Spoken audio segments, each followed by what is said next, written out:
চট্টগ্রাম ও রাজশাহী বিশ্ববিদ্যালয়ে সরাসরি ভর্তি পরীক্ষার সিদ্ধান্ত। অনলাইনে ক্লাস চললেও পরীক্ষা নেয়ার উপায় বের করতে পারেনি সরকারি বিশ্ববিদ্যালয়গুলো। এবং শেষ পর্যন্ত বার্সেলোনার সভাপতি পদ ছাড়লেন বার্তোমিও। বলে গেলেন মেসি ও ক্লাবের সুবিধার জন্যই এমন সিদ্ধান্ত।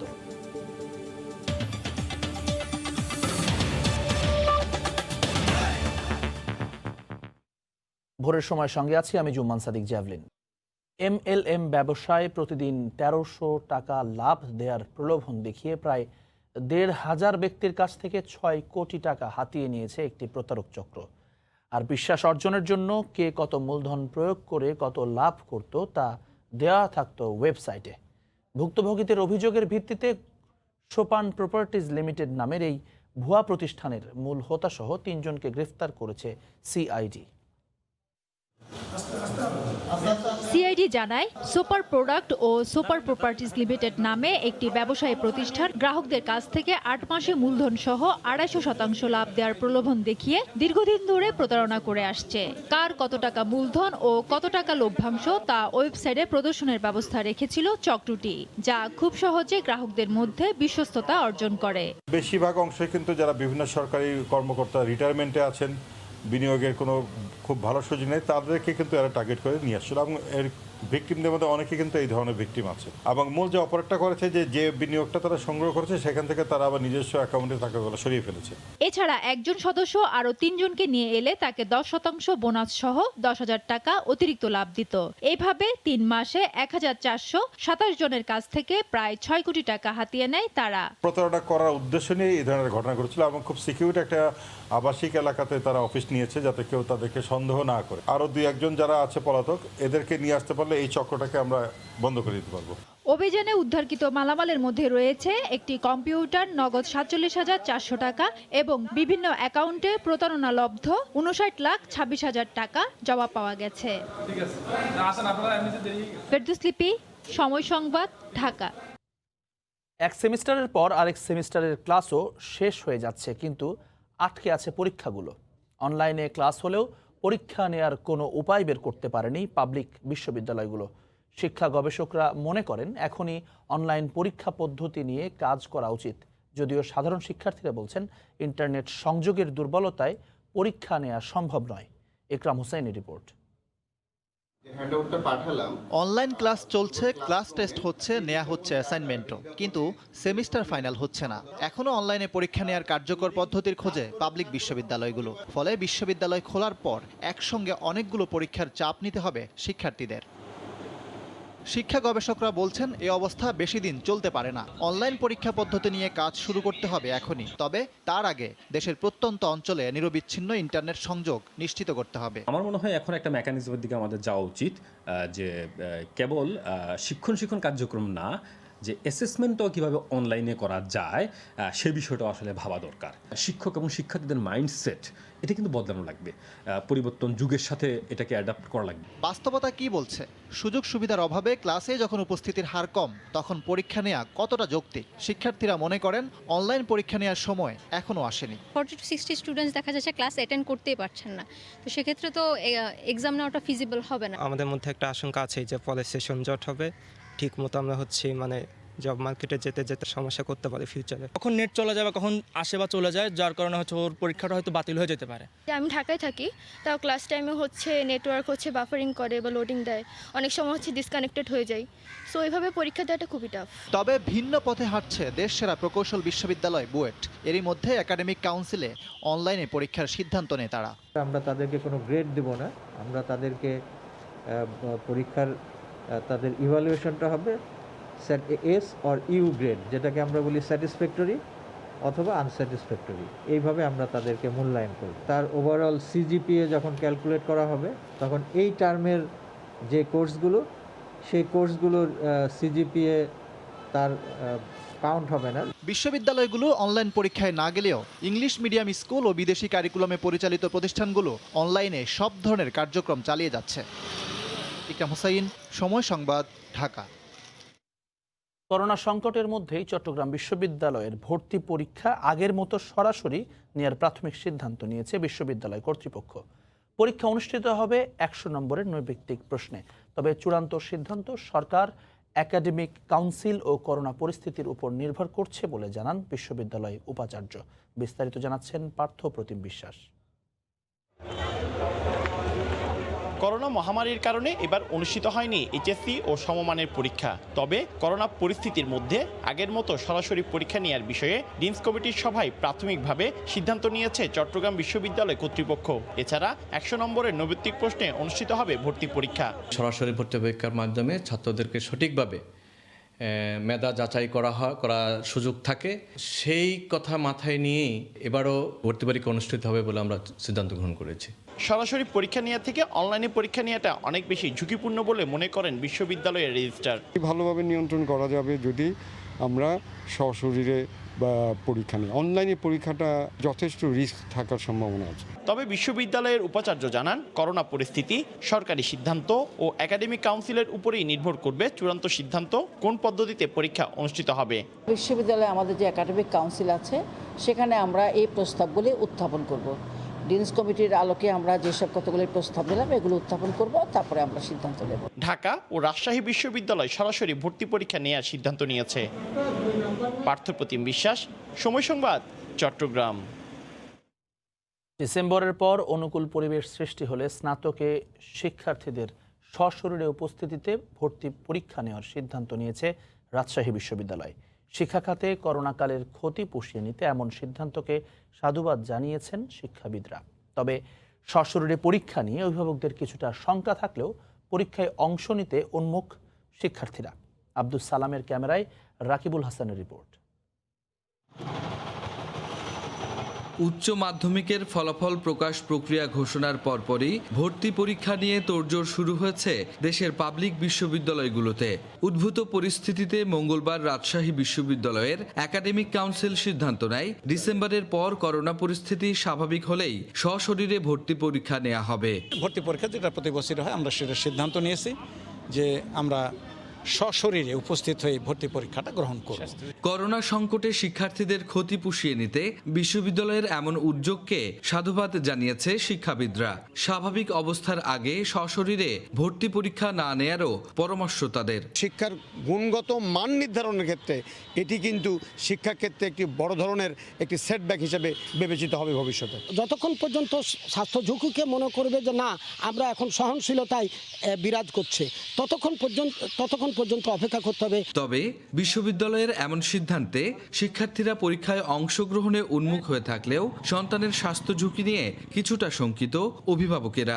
সশরীরে এক্সাম হবে এবং এই কারণে আমি ব্যক্তিগতভাবে খুব খুশি। কার প্রিপারেশন কেমন ছিল সেটা সঠিকভাবে বোঝা যাবে, সেই দিক থেকে এটা অবশ্যই পজিটিভ। করোনার এই সময়টাতে আমার মনে হয় যে এটা আমার জন্য শঙ্কার বিষয়। গেল বছর রাজশাহী বিশ্ববিদ্যালয়ের 3টি ইউনিটের 4713টি আসনের বিপরীতে 74,090 জন শিক্ষার্থী ভর্তি পরীক্ষায় অংশ নেয়।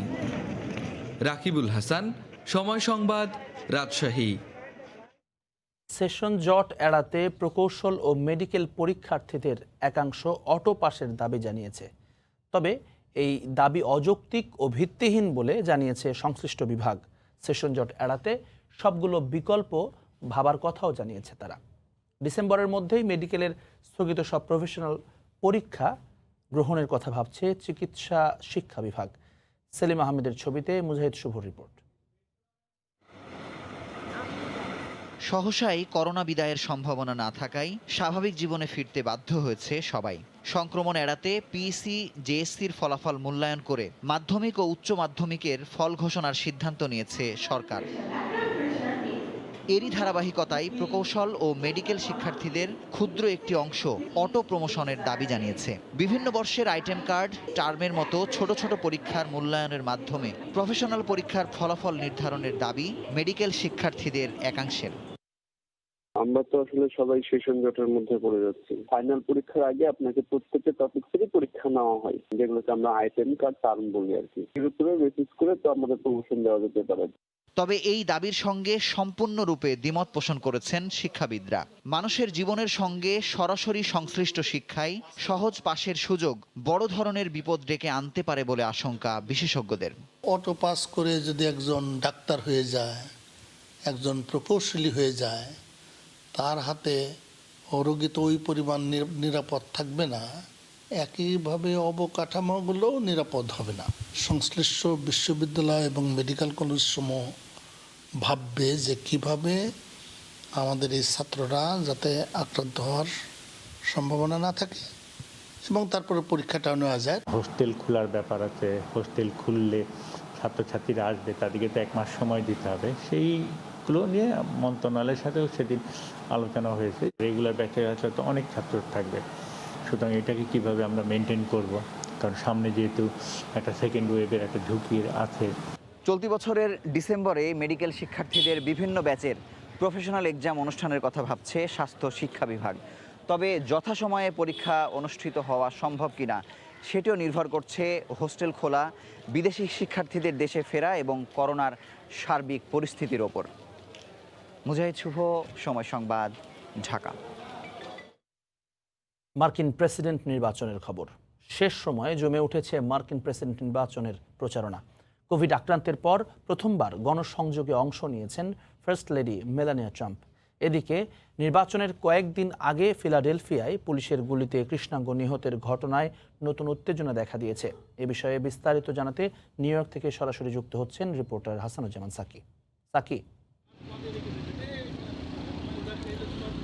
ধন্যবাদ জাবরিন। আপনি যেমনটি বলছিলেন যে শেষ মুহূর্তের প্রচারণা আর মাত্র বাকি আছে 6 দিন। এর মধ্যে আজকে আমরা দেখতে পাচ্ছি যে ঝুলন্ত অঙ্গরাজ্য জর্জিয়ায় সেখানে ডেমোক্রেটিক প্রেসিডেন্ট প্রার্থী জো বাইডেন তিনি 2টি স্থানে প্রচারণা চালিয়েছেন। অন্যদিকে ট্রাম্পও কিন্তু কয়েকটি অঙ্গরাজ্যে প্রচারণার পাশাপাশি আপনি যেমনটি বলছিলেন যে পেনসিলভেনিয়া একটি বড় ঝুলন্ত অঙ্গরাজ্য, সেখানে প্রথমবার করোনায় আক্রান্ত হওয়ার পরে ফার্স্ট লেডি মেলানিয়া ট্রাম্প তিনি কিন্তু আজকে সেখানে এককভাবে প্রচারণা চালিয়েছেন। এর পাশাপাশি সবচেয়ে বড় যে ঘটনা, নিত্য নতুন ঘটনার জন্ম হচ্ছে নির্বাচন যত ঘনিয়ে আসছে ততই। পেনসিলভেনিয়ায় যেখানে মেলানিয়া ট্রাম্প প্রচারণা চালিয়েছেন সেই অঙ্গরাজ্যের সবচেয়ে বড় শহর ফিলাডেলফিয়ায় কিন্তু আমরা দেখেছি যে গত সোমবার স্থানীয় সময়ে রাতে পুলিশের গুলিতে আরও একজন কৃষ্ণাঙ্গ নিহত হয়েছেন এবং এই ঘটনার পরে একটি সহিংস অবস্থা বিরাজ করছে পুরো ঝুলন্ত অঙ্গরাজ্য পেনসিলভেনিয়ায়। সার্বিক এইসব বিষয় আশয় নিয়ে কথা বলার জন্য আমরা বাংলাদেশি একজন রাজনৈতিক বিশ্লেষকের সঙ্গে কথা বলবো। তিনি সাপ্তাহিক পরিচয় পত্রিকার সম্পাদক এবং স্থানীয় আমেরিকা বাংলাদেশ প্রেস ক্লাবের প্রাক্তন সভাপতি নাজমুল আহসান। জনাব নাজমুল আহসান, আপনাকে ধন্যবাদ সময় টেলিভিশনের পক্ষ থেকে। আপনি একটু আমাদেরকে বলবেন যে এই যে আজকে পেনসিলভেনিয়া সহিংস হয়ে উঠেছে, আবারও ব্ল্যাক লাইভ ম্যাটার্স, আবারও সেই বর্ণবিরোধী আন্দোলন মাথাচাড়া দিয়ে উঠেছে, এই বিষয়টি একটু বলবেন যে এটির উৎপত্তি কীভাবে হয়েছিল? ধন্যবাদ সাকি। এবং আজকে যে একটি খুবই দুঃখজনক ঘটনা এবং সেটি গতকালকে ঘটেছে। ইনফ্যাক্ট একজন কৃষ্ণাঙ্গ তার মায়ের সাথে পুলিশের ডাকে সাড়া দিয়ে পুলিশের দিকে যাচ্ছিল, কিন্তু পুলিশ তার কাছে যাওয়ার আগেই পুলিশ হয়তো তাকে গুলি করেছে, কিন্তু ভিডিওতে দেখা যাচ্ছে না যে পুলিশ গুলি করেছে। কিন্তু পুলিশ বলেছে যে সে তাদেরকে চাকু মানে ছুরি দিয়ে এগিয়ে আসছিল, সেই জন্য তারা গুলি করেছে, সে সাথে সাথে মারা গেছে। এবং গতকাল রাতে ফিলাডেলফিয়াতে যথেষ্ট ভাঙচুর হয়েছে এবং বেশ কয়েকটি জায়গায় বিক্ষিপ্ত সংঘর্ষের ঘটনা ঘটেছে। সেই জন্য আজকে পেনসিলভেনিয়ার গভর্নর টম ওলফ সেখানে ন্যাশনাল গার্ড মোতায়েন করেছেন, যেটা প্যারামিলিটারি গ্রুপ বলা হয়। এবং এই পরিস্থিতি সেখানে খুব থমথমে অবস্থা বিরাজ করছে। এবং এটি আপনারা জানেন, সবাই হয়তো এতদিন বুঝতে পেরেছেন যে পেনসিলভেনিয়া খুবই ইম্পর্ট্যান্ট একটি স্টেট। একটু আগে আপনি বললেন যে মেলানিয়া ট্রাম্প এই প্রথম ক্যাম্পেইন সফরে সলো এককভাবে সেখানে প্রচারণা চালিয়েছেন। আমরা জানি যে পেনসিলভেনিয়া কতটা গুরুত্বপূর্ণ। সাবেক প্রেসিডেন্ট বারাক ওবামা সেখানেও গিয়েছেন একবার, আরেকবার হয়তো যাবেন ইলেকশনের আগে, যতটুকু আমি বাইডেনের পক্ষে। হ্যাঁ, বাইডেনের পক্ষে। এবং এই বারাক ওবামাই কিন্তু 2016 সালে একাধিকবার পেনসিলভেনিয়া গিয়েছিলেন এবং নির্বাচনের আগের দিন পর্যন্ত পেনসিলভেনিয়ায় তিনি সভা করেছিলেন হিলারি ক্লিন্টনের পক্ষে। অর্থাৎ পেনসিলভেনিয়াটা খুবই একটি গুরুত্বপূর্ণ স্টেট। সেই স্টেটে এই ধরনের ভাঙচুরের ঘটনা, এবং আপনারা জানেন যে আমরা যে একটি দুঃখজনক ঘটনা ব্ল্যাক লাইভস ম্যাটার, সে কারণে আমেরিকা কিন্তু মোটামুটি এখন দ্বিধা বিভক্ত। এতে সন্দেহের কোনো অবকাশ নাই। আমেরিকার রাজনৈতিক সামাজিকভাবে দ্বিধা বিভক্ত, কালচারালিও দ্বিধা বিভক্ত এবং অন্য অনেক ক্ষেত্রে দ্বিধা বিভক্ত। প্রেসিডেন্ট ট্রাম্পের প্রেসিডেন্সির এটাই একটা মূল্যায়ন যে আমেরিকাকে উনি ভাগ করে ফেলেছেন। এখন আরেকটা জিনিস সেটা হচ্ছে যে নির্বাচনের কথা যেটা আপনি বললেন, সেটা হচ্ছে যে আমরা লক্ষ্য করছি, আমি যদিও পোলের উপর অতটা আস্থাবান নই, জরিপের উপর অতটা আস্থাবান নাই, তার কারণ জরিপে অনেক দেখা গেছে যে অনেক শ্বেতাঙ্গ মানুষ জরিপে অংশগ্রহণ করেন না, তারা করতে চান না। এবং আরেকটা ব্যাপার লক্ষণীয় যে গতবারও আমরা একই অবস্থা দেখেছিলাম যে ট্রাম্পের পক্ষে প্রচারণা তেমন ছিল না, হিলারির পক্ষে অনেক প্রচারণা ছিল এবং নির্বাচনের রেজাল্ট ঘোষণার কয়েক ঘন্টা আগেও সবাই ধরে নিয়েছিলেন যে হিলারি প্রেসিডেন্ট হচ্ছেন। কিন্তু সেই সময় একটা আমরা লক্ষ্য করেছি যে শ্বেতাঙ্গ ভোটাররা, বিশেষ করে ইয়ং ভোটাররা ট্রাম্পের পক্ষে ছিলেন। এবার সেটার পরিবর্তে আরেকটা জিনিস লক্ষ্য করা যাচ্ছে যে আমেরিকাতে কিন্তু ন্যাশনাল পোলের কোনো ভ্যালু নাই ইলেকশনে, কারণ ন্যাশনাল পোলে প্রেসিডেন্ট নির্বাচিত হয় না, নির্বাচিত হয় ইলেকট্রাল ভোটে এবং ইলেকট্রাল ভোটগুলি হচ্ছে স্টেটের উপর নির্ভর করে। যেমন নিউ ইয়র্ক স্টেটে 29টি ইলেকট্রাল ভোট আছে এবং নিউ ইয়র্কে যদি বাইডেন জিতেন তাহলে বাইডেন সবগুলো ইলেকট্রাল ভোট তিনি পেয়ে যাবেন। তো এইভাবে 270টি ইলেকট্রাল ভোট তাকে পেতে হবে। এখন যে অবস্থা দাঁড়াইছে, আমার যেটা মনে হচ্ছে যে this could B a close fight. এবং এবার কিন্তু দুটো নির্বাচন হচ্ছে, একটা হচ্ছে ট্রাম্পের প্রতি অনাস্থার ব্যাপার, আরেকটা হচ্ছে জরিপকে আমরা কতটুকু আস্থায় আনতে পারি ভবিষ্যতে, কারণ প্রত্যেকটি জরিপে বলা হচ্ছে বাইডেন বিজয়ী। এবং আজকে লেটেস্ট যে জরিপটা দেখলাম, যদিও আমি আস্থাবান আগেও বলছি, যে সেখানে বলা হচ্ছে বাইডেন প্রায় 8-9 পয়েন্টে এগিয়ে আছেন। কিন্তু মূল বিষয় সেটি হচ্ছে যে প্রচুর টার্ন অ্যারাউন্ড হচ্ছে, ইতিমধ্যেই প্রায় 6 কোটি মানুষ ভোট দিয়ে ফেলেছেন এবং এই টার্ন অ্যারাউন্ডটাও কিন্তু ডেমোক্র্যাটদের জন্য সহায়ক। এটা সবসময় আমরা লক্ষ্য করেছি অতীতে, কিন্তু সেই টার্ন অ্যারাউন্ডের চূড়ান্ত বিষয়টা আমরা জানতে পারবো ইলেকশনের সময় পর্যন্ত, ইলেকশনের দিন। আপনাকে অনেক ধন্যবাদ। জনাব নাজমুল হাসান, আপনাকেও ধন্যবাদ। জ্যাভলিন, আপনি শুনছিলেন যে এই যে জরিপের কথা বলা হচ্ছে, মূলধারার গণমাধ্যমে এবং বাংলাদেশি গণমাধ্যমেও জরিপের কথা তুলে ধরা হচ্ছে যে বাইডেন অনেক এগিয়ে আছেন, কিন্তু জরিপের সঙ্গে কিন্তু বাস্তবতা কিন্তু একেবারেই ভিন্ন। যেটি 2016 সালের হিলারি ক্লিন্টন এবং ট্রাম্পের নির্বাচনী প্রচারণায় আমরা দেখেছি, তেমনি এই নির্বাচনী জরিপের উপরে কিন্তু ভরসা করা যাচ্ছে না, বাস্তবতাটা ভিন্ন। সেই বাস্তবতাটা কি, সেই দিকে তাকিয়ে আছি আমরা এখন নভেম্বরের 3 তারিখকে ভোটের জন্য। এবং তার আগে যে আগাম ভোট শুরু হয়েছে, নিউ ইয়র্কেও আগাম ভোট হয়েছে, সেখানে এখন থেকে 2 ঘন্টা আগ পর্যন্ত 6.7 মিলিয়ন মানুষ কিন্তু আগাম ভোট দিয়ে ফেলেছেন। রাজনৈতিক বিশ্লেষকরা বলছেন যে এবার আগাম ভোট হতে পারে প্রায় 10 মিলিয়ন, অর্থাৎ 10 কোটি মানুষ আগাম ভোট দেবেন। এবং আজকের যে আমরা দেখছি যে বিভিন্ন জায়গায় যে ভোট হচ্ছে আগাম ভোট, সেখানে তরুণরাও কিন্তু আগাম ভোট দিচ্ছেন। তো এই যে ভোটের যে ফ্লু, যে সেই জায়গায় তারা কাকে ভোট দিচ্ছেন সেই হিসাবের উপরেই নির্ভর করছে কিন্তু নির্বাচনের ফলাফল। এখন সেই দিকেই এখন আমরা সবাই তাকিয়ে আছি। এই ছিল আমার কাছে সর্বশেষ। জ্যাভলিন, আপনাকে ধন্যবাদ। হাসানুজ্জামান সাকি, সময় সংবাদ, নিউ ইয়র্ক। ভোরের সময় আরো থাকছে। বেচা কেনার তথ্য গোপন রেখেই চট্টগ্রামের আড়তে চলছে আলুর ব্যবসা। হিসেব নিকেশ না থাকায় ধরাছোঁয়ার বাইরে মুনাফা লোভীরা, কারসাজি বন্ধে অভিযান অব্যাহত রাখার পরামর্শ।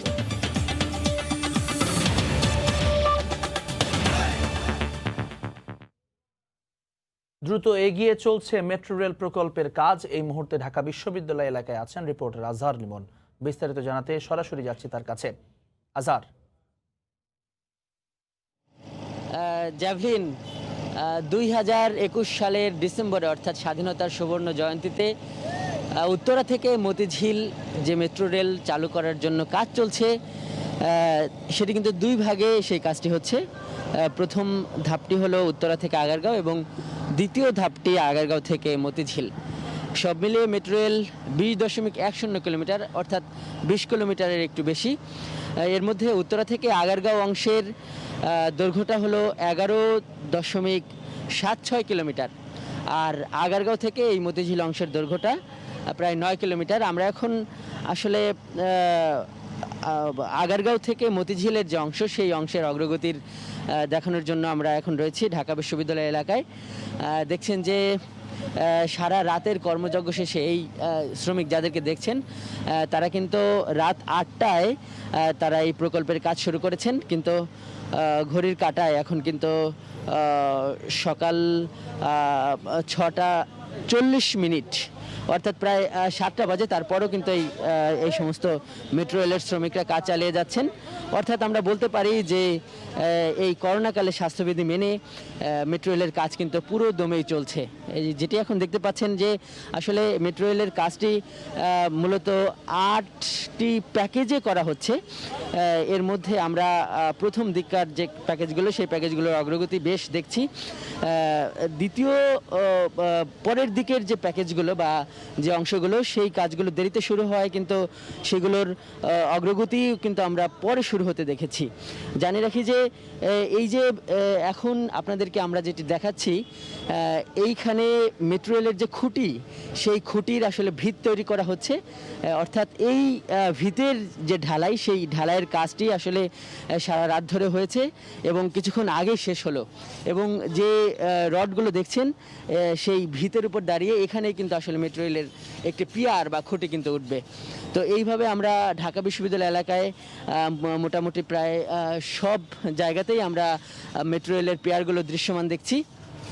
এবং এর আগে ঢাকা বিশ্ববিদ্যালয়ের আগে আপনাকে যদি শাহবাগের কথা বলি, তারপর বাংলা মোটর, কারণ বাজার, সেখানেও কিন্তু আসলে মেট্রো রেলের যে পিয়ার বা খুঁটিগুলো, সেগুলো কিন্তু দৃশ্যমান। আপনাকে একটু বলে রাখতে চাই যে এই এখন যে কাজটি আসলে দৃশ্যমান, এর আগেও কিন্তু আরও নানা ধরনের কাজ রয়েছে। এই ভিতটি কিন্তু মাটির অনেক নিচ থেকে তুলে আনা হয়েছে।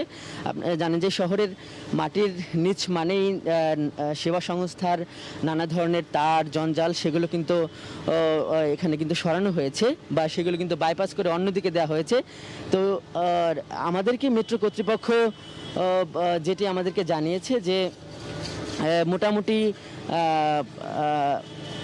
উত্তরা থেকে আগারগাঁও যে অংশ, এই পরিষেবা স্থানান্তর সেটা অনেক আগে শেষ। এবং আপনাকে সেই অগ্রগতির ব্যাপারে বলতে পারি, ওই অংশটা সব থেকে বেশি কাজ হয়েছে। এবং সেইখানে বলা যায় যে উত্তরা থেকে আগারগাঁও পর্যন্ত যে 11.73 কিলোমিটার, এর মধ্যে প্রায় 10 কিলোমিটারের মতোই কিন্তু উড়াল পথ বা ভাইডাক্ট যেটি, সেটি বসানো হয়ে গেছে। এবং এর পরের অগ্রগতিটা হলো যাওয়া এবং আসা, যদি দুটি পথ ধরা হয়, তাহলে রেললাইন বসানোর কাজও কিন্তু প্রায় 5 কিলোমিটার করে 10 কিলোমিটার রেললাইন কিন্তু বসানো হয়ে গেছে। এবং এর মধ্যে স্থায়ীভাবে, অর্থাৎ একেবারে মেট্রো রেল চলাচল করা যাবে, এইভাবে রেল লাইন প্রস্তুত করা হয়েছে প্রায় 2 থেকে 3 কিলোমিটার। তো আমরা মেট্রো কর্তৃপক্ষের সঙ্গে কথা বলেছিলাম, তারা বলেছে যে আসলে জাপানের মূলত মেট্রোর কোচগুলো নির্মাণ হচ্ছে। তো সেই কোচগুলো বাংলাদেশে আসা মাত্রই কিন্তু এই যে লাইনটি পুরোপুরি প্রস্তুত হয়ে গেছে, সেই লাইনের উপর কিন্তু ট্রায়াল রান শুরু করা যাবে। এবং তারা আশা করছে যে আসছে বছরের শুরু থেকেই কিন্তু মেট্রো ট্রায়াল রানটা শুরু হবে। আরও একটু অগ্রগতির কথা বলে রাখি, বিশেষ করে উত্তরা এলাকার সেখানে যে ডিপো এলাকা, যেখান থেকে মেট্রো রেল চালু হবে, অর্থাৎ যেখান থেকে মেট্রো রেল শুরু হবে, সেই বা বিরতিকালীন সময় যেখানে মেট্রো রেল রাখা হবে বা মেট্রো রেলের ঘর যেটি, সেই ডিপো এলাকার কিন্তু প্রায় প্রস্তুত। বলা যায় যে 4 ভাগের মাত্র 1 ভাগ কাজ সেখানে বাকি রয়েছে। মেট্রো রেল মেরামতের জন্য যে বিশাল বিশাল ছাউনি, সেগুলো কিন্তু এরই মধ্যে সেখানে প্রস্তুত হয়ে গেছে। আমরা দেখেছি যে বিরতিকালীন সময় মেট্রো রেল যেখানে রাখা হবে, এর জন্য বিশাল বিশাল যে ছাউনি, সেটাও প্রস্তুত করা হয়ে গেছে। এবং মেট্রো রেলের মাটিতে যে 3 কিলোমিটার যে লাইন, সেটাও কিন্তু সেখানে তৈরি হয়ে গেছে।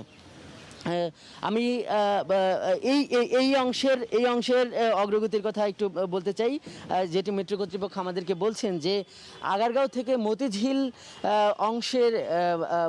অংশে এর মধ্যে যে 9 কিলোমিটার, এর মধ্যে আসলে মাটির নিচে যে পরিষেবা স্থানান্তর, সেই পরিষেবা স্থানান্তর কাজ এর মধ্যে শেষ। এখন আসলে পিয়ার বসানো হয়েছে, এই পিয়ারগুলোর উপরে আসলে সেগমেন্ট বা উড়াল পথ বা ভাইডাক্টগুলো বসবে। এবং একইভাবে কিন্তু এই এলাকাতে কিন্তু স্টেশন নির্মাণের কাজও চলছে। তো জ্যাভলিন, ঢাকা বিশ্ববিদ্যালয় এলাকা থেকে মেট্রো রেল প্রকল্পের কাজের অগ্রগতি নিয়ে এই ছিল আমার কাছে সবশেষ। বগুড়া শহরের করতোয়া নদীর পাশে চাষি বাজারে জমে উঠেছে রুই, কাতল, মৃগেল, কই ও বোয়াল সহ দেশীয় প্রজাতির মাছের জমজমাট কেনাবেচা। এই মুহূর্তে সেখানে আছেন রিপোর্টার মাজেদুর রহমান। বিস্তারিত জানতে চলে যাচ্ছি তার কাছে। মাজেদ।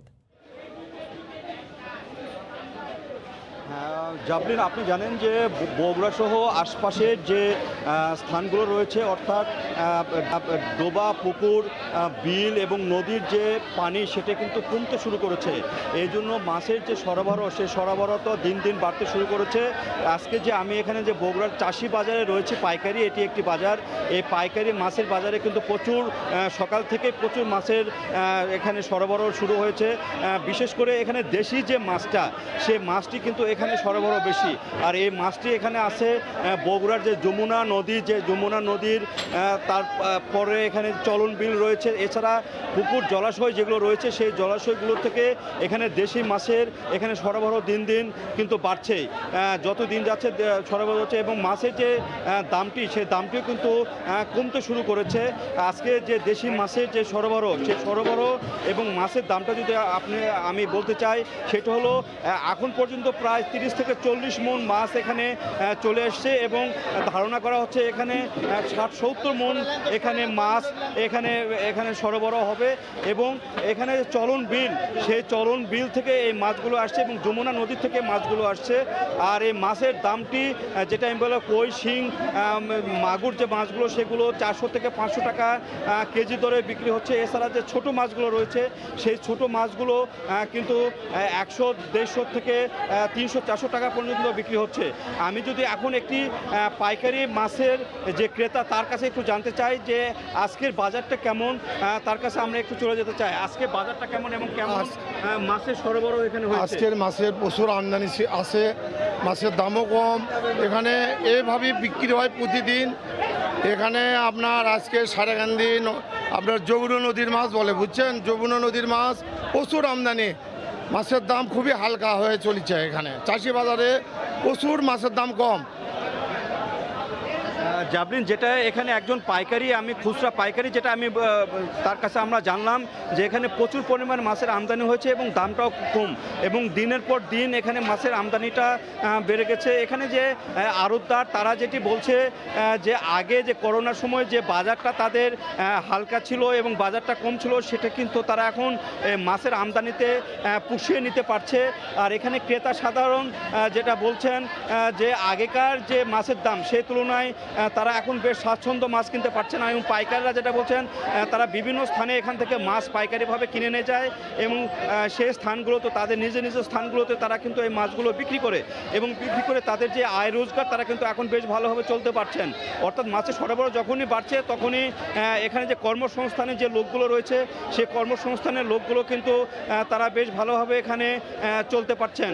আর এখানে যে মাছগুলো সরবরাহ হয়ে থাকে, সেটা হলো দেশি পুঁটি, মৃগেল, কই, শিং, মাগুর থেকে আরম্ভ করে এখানে বড় বড় যে মাছগুলো রয়েছে, সে বোয়াল, আই, তারপরে সিলভার কার্প থেকে আরম্ভ করে সবগুলো মাছই কিন্তু এখানে সরবরাহ হয় এবং ক্রয় বিক্রয় হয়। আর এখানে যে আমাদের যমুনা নদী রয়েছে, পাশে করতা নদী রয়েছে, সে করতা যমুনা নদীর মাছগুলো এখন বেশ ধরা পড়ছে এবং নদীর মাছগুলোর চাহিদা এখানে বেশি। আগে যেরকম এখানে চাষের মাছগুলো বেশি আসতো, এখন কিন্তু দেশি মাছ, অর্থাৎ যমুনার মাছ এবং বিলের মাছগুলো এখানে আসতে শুরু করেছে। এখানে যে মাছগুলো আগে দেখা যেত না, মাছ সময়ে যে মাছগুলো হারিয়ে গিয়েছিল, সে মাছগুলো কিন্তু নতুন নতুন মাছগুলো কিন্তু এখানে আসছে। তো হারিয়ে যাওয়া মাছ প্রজাতির যে মাছগুলো, সে মাছগুলো এখন এখানে দেখা যাচ্ছে। আর এখানে যে জিনিসটি লক্ষ্য করা যাচ্ছে যে মাছের যে দামটি, সে দামটি নিয়ে কিন্তু এখন সবারই মধ্যে একটি স্বস্তি ফিরে আসছে যে আগের যে মাছ, সেই মাছটি তুলনায়, মাছের দামের তুলনায় এখন দামটি অনেক কম। আর এখানে যে আড়তদাররা বলছে যে আড়তদারের যে সুযোগ সুবিধাগুলো রয়েছে, সেই সুযোগ সুবিধাগুলো এই চাষি বাজারে কিন্তু নিশ্চিত করা হয়েছে এবং আমাদের এই চাষি বাজারের পাশে যে রাস্তাঘাটগুলো রয়েছে, সেগুলো কিন্তু বেশ ভালো হওয়ার কারণে এই মার্কেটটা কিন্তু জমে উঠে সবসময় আর কি, প্রত্যেক দিনই এই মার্কেটটি জমে ওঠে। আর এখানে হাঁক ডাক যেটা শুনতে পাচ্ছেন, এখানে মাছগুলো মাছগুলো বিক্রি হয় একটা নির্দিষ্ট নিয়মে, অর্থাৎ এখানে যে ওজন আছে সেই ওজনে মাছগুলো তোলা হয়, তারপরে এখানে ডাকা হয় যে 5 কেজি ওজনের মাছ কত টাকা নেবে, এবং একের পর এক নিলামের মতন করে এই মাছগুলো বিক্রি হয়। যে বেশি দামটা করবে তাকে এই মাছগুলো দেওয়া হয়। এইভাবে কিন্তু এখানে মাছ ক্রয় বিক্রয় হয়। আর এখানে যে নদী যে ট্রাকগুলো রয়েছে সেই ট্রাকে করে মাছের যে তাদেরকে জীবিত রাখা যায় সেভাবে একটা ব্যবস্থা আছে, অর্থাৎ অক্সিজেন দেওয়ার মতন এখানে ব্যবস্থা রয়েছে। এই সবগুলো মিলে যেটা বলতে হয়, বগুড়ায় এবং আশপাশ এলাকায় দিনের পর দিন মাছের সরবরাহ বাড়ছে এবং দামটা কমছে। তো এই ছিল আমার কাছে বগুড়া চাষি বাজার থেকে মাছের খবর। সর্বশেষ জ্যাভলিন। বগুড়া চাষি বাজারের মাছ বেচা কেনার খবর জানাচ্ছিলেন সহকর্মী মাজেদুর রহমান। বেচা কেনার তথ্য গোপন রেখেই চট্টগ্রামের আড়তগুলোতে চলে আলুর ব্যবসা, যাকে বলা হয় পেপারলেস বা কাগজপত্র ছাড়াই মার্কেট। এই পদ্ধতিতে ক্রয় বিক্রয়ের হিসেব নিকেশ অদৃশ্য বলেই ধরাছোঁয়ার বাইরে থাকে মুনাফালোভী ব্যবসায়ীরা। এছাড়া ব্যবসার কারসাজি চলে কমিশনের অজুহাতেও। ক্যাব বলছে কারসাজি বন্ধ ও বেসামাল বাজার সামালে রাখার অব্যাহত দরকার অভিযান। নূরজামাল আতিকের ক্যামেরায় শফিকুল আলমের প্রতিবেদন। সাদা একটি কাগজের মাধ্যমে চলে লাখ লাখ টাকার আলু বেচা কেনার ব্যবসা। আবার রাখা হয় না বিক্রেতার কাছে এই কাগজের কার্বন কপিও, মানা হয় না বালাম খাতাও। যদিও ব্যবসার নিয়ম ক্রেতা বিক্রেতা উভয়ের কাছে থাকবে রসিদ। মূলত প্রশাসনকে ফাঁকি দিয়ে অতিরিক্ত টাকা হাতিয়ে নিতেই কাগজপত্র ছাড়া ব্যবসার এই কৌশল মুনাফালোভী ব্যবসায়ীদের। তাদের কাছে যখন জানতে চাই যে প্রতি কেজি আলু তারা কত টাকা করে কিনে এনেছে বা কমিশন এজেন্ট হিসাবে তাকে কত টাকা বিক্রি করার জন্য বলা হয়েছে, তারা কিন্তু এই ধরনের কোনো পেপারস আমাদেরকে দেখাতে পারে না। তো যার ফলে এখানে আমরা বুঝতে পারি আসলে কমিশন এজেন্টরাই কিন্তু এখানে আলুর দাম বৃদ্ধিতে আপনার সর্বোচ্চ ভূমিকা পালন করে থাকে। ব্যবসায়ীদের যুক্তি, ক্রয় বিক্রয়ের রসিদ ছাড়া এই ব্যবসা চলে আসছে বছরের পর বছর। এর জন্য তারা দায়ী করলেন হিমাগারের সিন্ডিকেটকে। মেইন পার্টি থাকে স্টোরেজে, উনি পাঠান, উনার একজন প্রতিনিধি এখানে থাকেন, উনি আমাদেরকে দেন, তারপর আমাদের থেকে আবার খুচরা বাজারে যাচ্ছে। বাপ দাদারও করে আসছে এইভাবে, আমরা কমিশনিতে ব্যবসা করি। পার্টি যা রেট দিবে সেই রেট অনুযায়ী আমরা এখানে বেচা বিক্রি করি। মূল্য বৃদ্ধি করার কোনো আমাদের হাত নেই, যেহেতু আপনার কোল্ড স্টোরেজ যেখানে সিন্ডিকেট করে মজুতদারি করতেছে তাদেরকে আপনাকে আইডেন্টিফাই করতে হবে। ক্যাব বলছে কারসাজি ঠেকাতে হঠাৎ নয়, বাজার তদারকি করতে হবে ধারাবাহিকভাবে। পেপারলেস ব্যবসাটার ইমিডিয়েট বন্ধ করা উচিত। আর প্রশাসনের হঠাৎ করে নজরদারি, হঠাৎ করে বাজার তদারকি, এটা না হয়ে এটা কন্টিনিউয়াস থাকা উচিত। পাইকারিতে 30 ও খুচরায় 35 টাকা আলুর দাম নির্ধারণ করে দেয় সরকার। নানা কৌশলে তা এড়িয়ে চলছে ব্যবসায়ীরা। দেশে বছরে আলুর চাহিদা বীজসহ 80 লাখ মেট্রিক টনের মতো। শফিকুল আলম, সময় সংবাদ, চট্টগ্রাম। দিনাজপুরের বীরগঞ্জে বেগুন, লাউ ও ফুলকপি সহ বিষমুক্ত বিভিন্ন সবজির পরিচর্যার কাজ করছেন কৃষকেরা। এই মুহূর্তে সেখানে আছেন রিপোর্টার গোলাম নবী দুলাল। সরাসরি চলে যাচ্ছি তার কাছে। দুলাল।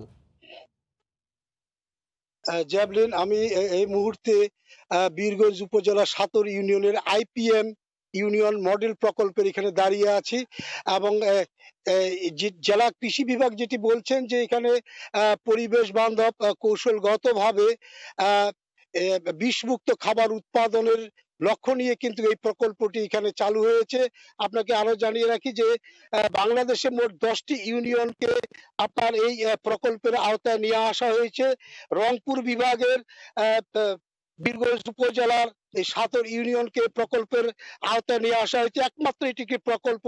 এই প্রকল্পের এখানে আমরা যেটা লক্ষ্য করছি যে এখানে বিষমুক্ত প্রকল্পের আওতায় এখানে প্রায় 100 একর জমি এখানে আওতায় নিয়ে আসা হয়েছে। সারা বছর ব্যাপী আওতায় এই বিষমুক্ত খাবার উৎপাদন করা হবে। এখানে দলভুক্ত ভাবে আপনার যারা কাজ করেন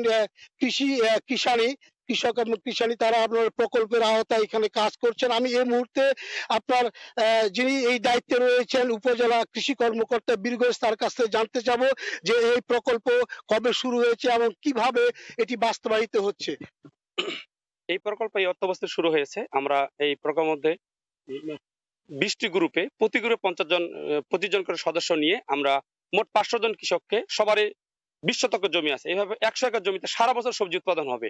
আপনারা জানেন যে রাসায়নিক যে বালাইনাশক আছে সেটার পরিবর্তে আমরা জৈব যে প্রযুক্তিগুলি আছে এই প্রযুক্তিগুলো যেন টেকসই হয়, পরিবেশ বান্ধব নিরাপদ ফসল উৎপাদন আমরা যেন করতে পারি, সেই জন্য আমরা এইটাই এই আইপিএম মডেলের একটা অন্যতম লক্ষ্য।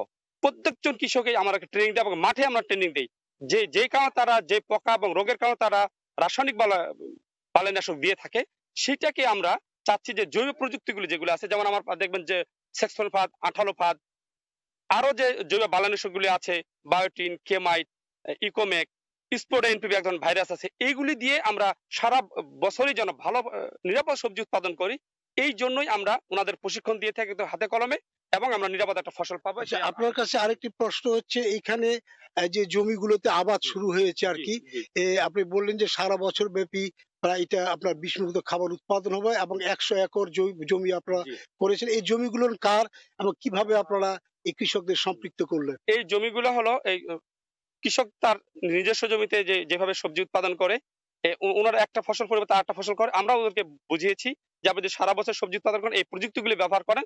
সবাই যখন একসাথে সবগুলি প্রযুক্তি হবে, তখন এই প্রযুক্তিটা লাক্সই হবে, টেকসই হবে, এবং এখান থেকে যে পোকা এবং রোগ কে যেন বালাইনাশকের পরিবর্তে আমরা যদি জৈব এই প্রযুক্তিগুলি ব্যবহার করি, তাহলে আর ওই একটা ভালো নিরাপদ ফসল উৎপাদন পাবো, আমরা সেটা আশা করছি। এবং এখানে একটা গুরুত্বপূর্ণ বিষয় হলো যে আমরা প্রত্যেকটা গ্রুপকে 5টা সেশনে আমরা প্রশিক্ষণ দিব, হাতে কলমে প্রশিক্ষণ দিব। আমরা প্রশিক্ষণ দিলে কি হবে, আপনার যে ফসল উৎপাদন হবে, ওই ফসলটা আপনি জানেন যখন ফসল হারভেস্ট করে তখন তারা বস্তায় করে বিভিন্ন ভাবে, ফসলগুলো বাজারে গেলে একটা বাজার মূল্য তেমন থাকে না। আমরা ওনাকে সেই বাজার মূল্য যেন থাকে, সেটা কিভাবে পরিষ্কার করে, সেটা কিভাবে গ্রেডিং করে, প্যাকেজিং করে, সেই বিষয়গুলো ওনাদের হাতে নাতে আমরা প্রশিক্ষণ দিব। তাহলে এখানে দুইটা বিষয়, একটা হলো যে আমরা নিরাপদ ফসল উৎপাদন করব, এবং বাজারে যেন একটা ভালো একদম টাটকা শাকসবজির জন্য সবজিটা যেন পায়, সেই বিষয়টাও আমরা এখানে কাজ করব, এবং প্রত্যেকটি বিষয় কৃষককে আমরা হাতে নাতে প্রশিক্ষণ দিব। আমরা এই মুহূর্তে আমরা কৃষি কর্মকর্তার কাছে যেটা জানলাম যে বিষমুক্ত বা নিরাপদ ফসল উৎপাদনের জন্য তারা যে এখানে যে প্রকল্পটি হাতে নিয়েছেন, এখানে যারা কৃষক এবং কৃষানি যারা কাজ করছেন, এখানে আরেকটি জিনিস তিনি জানিয়েছিলেন আমাকে যে নারী যে শ্রমিক সেখানে প্রায় 30% এখানে রয়েছে, এবং প্রতিটি গ্রুপে তারা 25 জন করে সদস্য 20টি গ্রুপে ভাগ হয়ে কাজগুলো তারা করছেন। এবং বিপণন যে প্রক্রিয়া, এই ফসল উৎপাদনের পরে বিভিন্ন জায়গায় যে হাট বাজার যেখানে আছে, সেখানে বিষমুক্ত খাবার ফসল যে সবজি উৎপাদন করছে, সে সবজি বিপণন প্রক্রিয়ার জন্য তারা আলাদাভাবে শেড নির্মাণ করা হয়েছে, এবং সেখানে তারা এই শাকসবজি যেটা আপনি বলেছেন যে বেগুন, বাঁধাকপি, ফুলকপি, টমেটো এবং আরো অন্যান্য শাক, তারা এটা করে আগামীতে তারা এটা আরো ভালোভাবে বিক্রির ব্যবস্থা করবেন। তবে যেটা জানিয়েছেন যে রংপুর বিভাগে শুধুমাত্র বীরগঞ্জ উপজেলায় এই ৭ ইউনিয়নকে তারা এটা বেছে নেওয়া হয়েছে। এই বেছে নেওয়ার কারণে আমরা মনে করি যে এই এলাকার মানুষ কিন্তু নিরাপদ যে ফসল, সেই ফসল তারা পাবে এবং স্বাস্থ্যগতভাবে তাদের এটা উপকারে আসবে। তো আমার কাছে বীরগঞ্জ উপজেলার এই ৭ ইউনিয়নের এই বিষমুক্ত ফসল উৎপাদনের প্রকল্প থেকে সর্বশেষ এই ছিল। জ্যাভলিন। দিনাজপুর থেকে জানাচ্ছিলেন সহকর্মী গোলাম নবী দুলাল। ভোরের সময় আরো থাকছে। ঘোষণা দিয়েও চালু হলো মোবাইল ব্যাংকিংয়ের আন্তঃলেনদেন। বাংলাদেশ ব্যাংকের কারিগরি সীমাবদ্ধতায় সেবা নিয়ে অনিশ্চয়তা।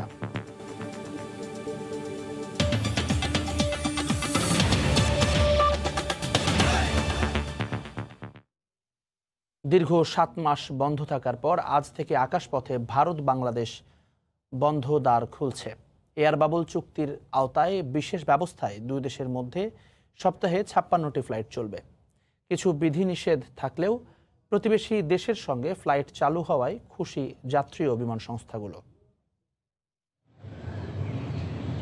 কোভিডের সংক্রমণ রোধে 12 মার্চ থেকে বিমান যোগাযোগ বন্ধ করে দেয় ভারত। ফ্লাইট বন্ধ থাকায় ভোগান্তিতে পড়েন শিক্ষার্থী, ব্যবসায়ী, রোগী ও আটকে পড়া উভয় দেশের নাগরিকরা।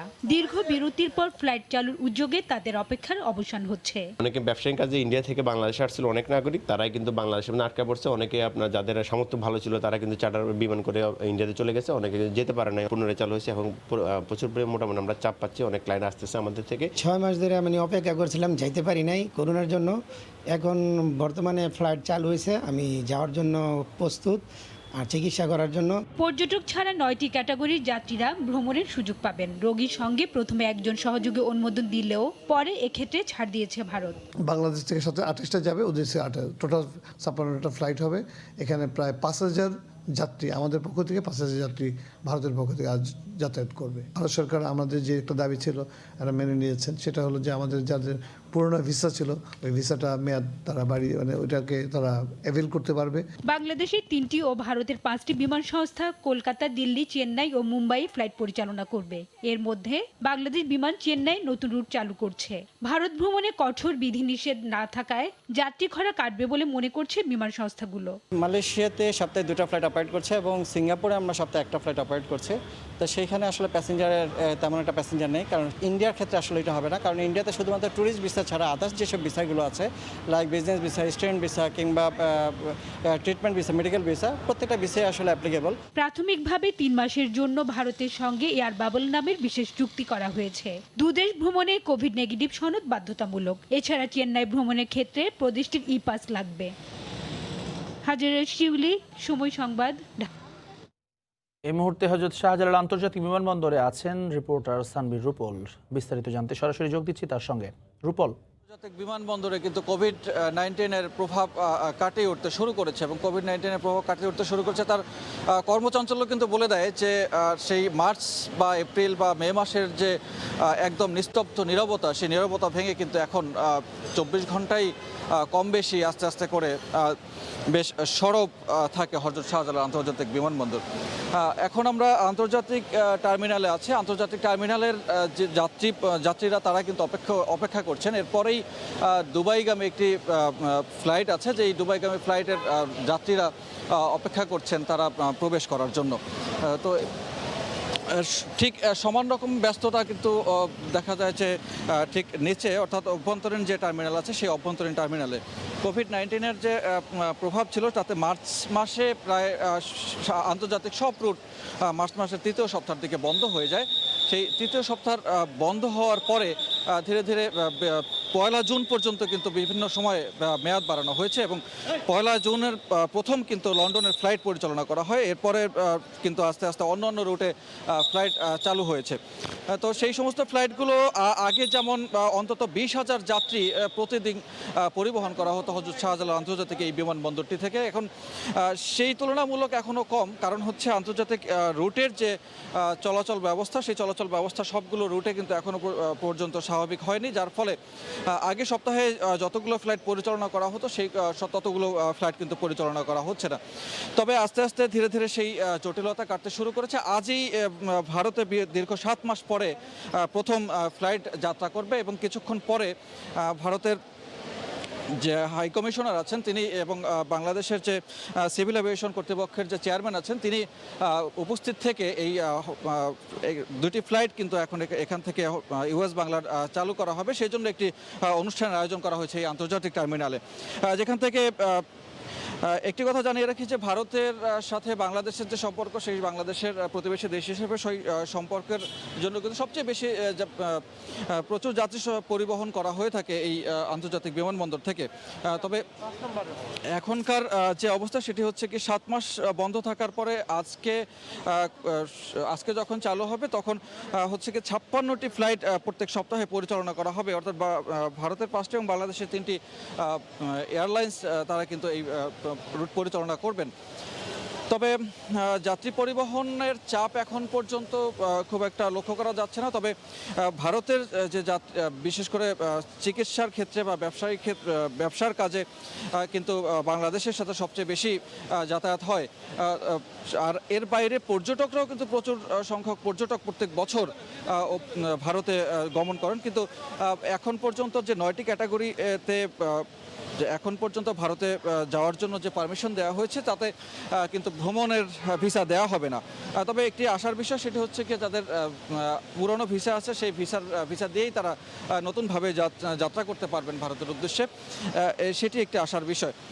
আর একটি বিষয় জানিয়ে রাখি সেটি হচ্ছে কি এই যে ভারতের যাত্রী পরিবহনের ক্ষেত্রে যে নিষেধাজ্ঞা ছিল সেই নিষেধাজ্ঞার পরে বাংলাদেশ বিমান এয়ারলাইন্স তারা কিন্তু ঢাকা চেন্নাই একটি নতুন রুট চালু করতে যাচ্ছে। পাশাপাশি অন্যান্য যে পুরনো রুটগুলো ছিল সেই পুরনো রুটগুলো কিন্তু আগের মতোই থাকছে। তো এর বাইরে হযরত শাহজালাল আন্তর্জাতিক বিমানবন্দরের যে নিরাপত্তা ব্যবস্থা, সেই নিরাপত্তা ব্যবস্থাও কিন্তু বেশ ভালো, এবং এখানে যারা আন্তর্জাতিক রুটে ফ্লাইট পরিচালনা করবেন বা আন্তর্জাতিক যাত্রী হিসাবে তারা এখান থেকে যাবেন, তারা কিন্তু আস্তে আস্তে করে যাওয়া শুরু করেছেন, এবং কোভিড-19 পরীক্ষা করেই সেই সনদ নিয়েই কিন্তু সবাইকে যাত্রা করতে হচ্ছে।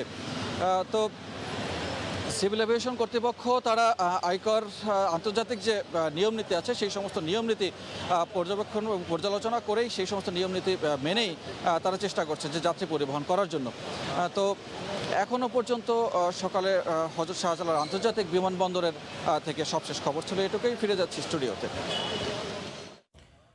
হযরত শাহজালাল আন্তর্জাতিক বিমানবন্দর থেকে যুক্ত হয়েছিলেন সহকর্মী সানবীর রূপল। বরিশালে স্বজনের চিকিৎসায় চুক্তির চেয়ে অতিরিক্ত টাকা চাওয়ার প্রতিবাদ করায় এক প্রকৌশলীকে লাঞ্ছিত করার অভিযোগ উঠেছে ক্লিনিক কর্তৃপক্ষের বিরুদ্ধে। গতকাল বিকেলে নগরের সাউথ বেঙ্গল ক্লিনিকে এ ঘটনা ঘটে। বরিশাল শিক্ষা প্রকৌশল বিভাগের কর্মকর্তা শহীদুল ইসলাম জানান, তার ভাগ্নে সুমনের চিকিৎসার জন্য সাউথ বেঙ্গল ক্লিনিক কর্তৃপক্ষের সঙ্গে 35,000 টাকা চুক্তি হয়। চিকিৎসার এক পর্যায়ে ক্লিনিক কর্তৃপক্ষ আরও 10,000 টাকা দাবি করে। এই টাকা দিতে রাজি না হওয়ায় এবং টাকার রসিদ চাওয়ায় ক্লিনিকের লোকজন প্রকৌশলী শহীদুল ইসলামের ওপর হামলা চালায়। তবে অভিযোগ অস্বীকার করেছেন ক্লিনিকের চিকিৎসক হাবিবুর রহমান।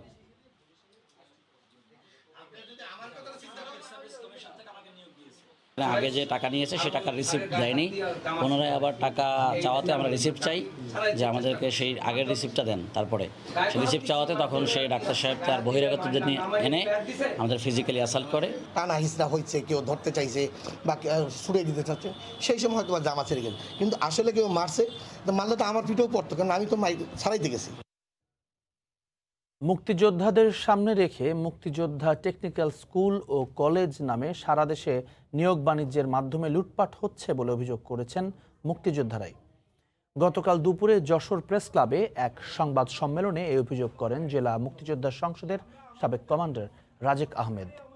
এ সময় এক লিখিত বক্তব্যে তিনি জানান, বগুড়ার কথিত মুক্তিযোদ্ধা প্রফেসর আব্দুল মান্নান সরকার দেশের প্রতিটি উপজেলায় মুক্তিযোদ্ধা টেকনিক্যাল স্কুল ও কলেজ নামে শিক্ষা প্রতিষ্ঠান করে কোটি কোটি টাকা হাতিয়ে নেয়ার পায়তারা করছেন।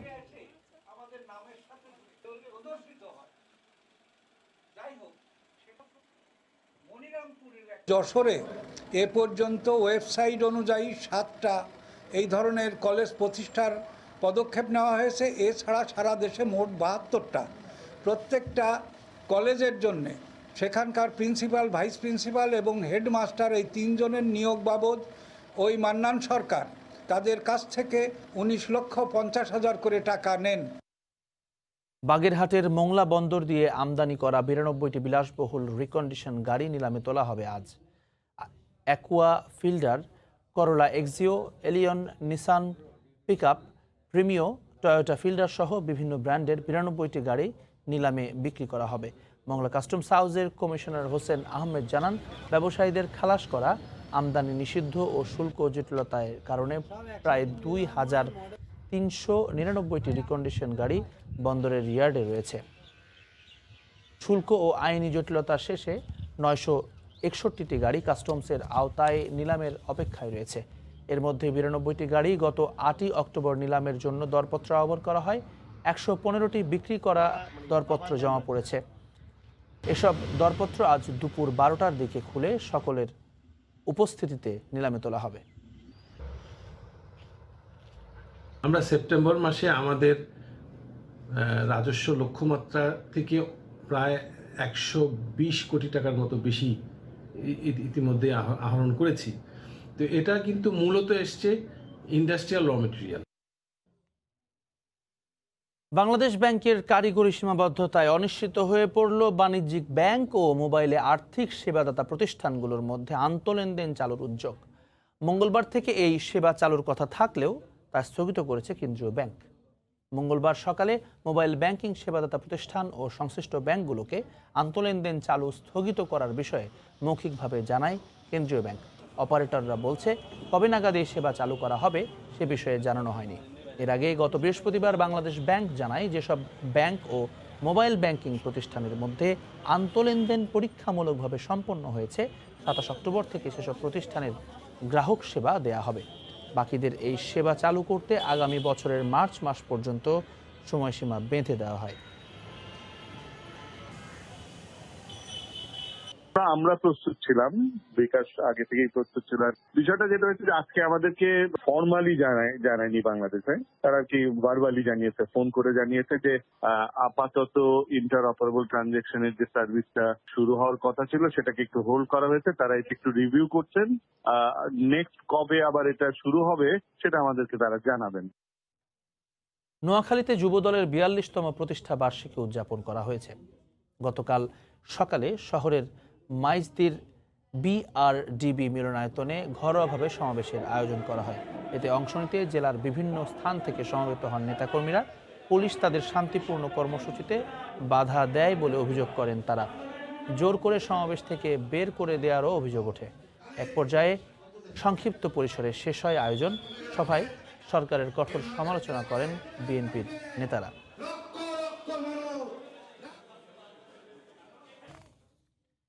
নীলফামারীর চিলাহাটি হলদিবাড়ি সীমান্ত রেলপথের ট্রায়াল রান উদ্বোধন করা হয়েছে। গতকাল দুপুরে জেলা প্রশাসক মোহাম্মদ হাফিজুর রহমান চৌধুরী ফিতা কেটে এ রেল ইঞ্জিনের উদ্বোধন করেন। ট্রায়াল ইঞ্জিনটি 6.75 কিলোমিটার পাড়ি দিয়ে নোম্যান্স ল্যান্ডের 9 নম্বর পিলারে পৌঁছায়।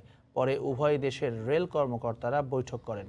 এ সময় পশ্চিমাঞ্চল রেলওয়ে প্রকৌশলী বলেন, ভার্চুয়াল পদ্ধতিতে পণ্য পরিবহনের জন্য আগামী 16 ডিসেম্বর দুদেশের প্রধানমন্ত্রী রেলপথটি উদ্বোধন করবেন। পরবর্তীতে 26শে মার্চ যাত্রী পরিবহন শুরু হবে।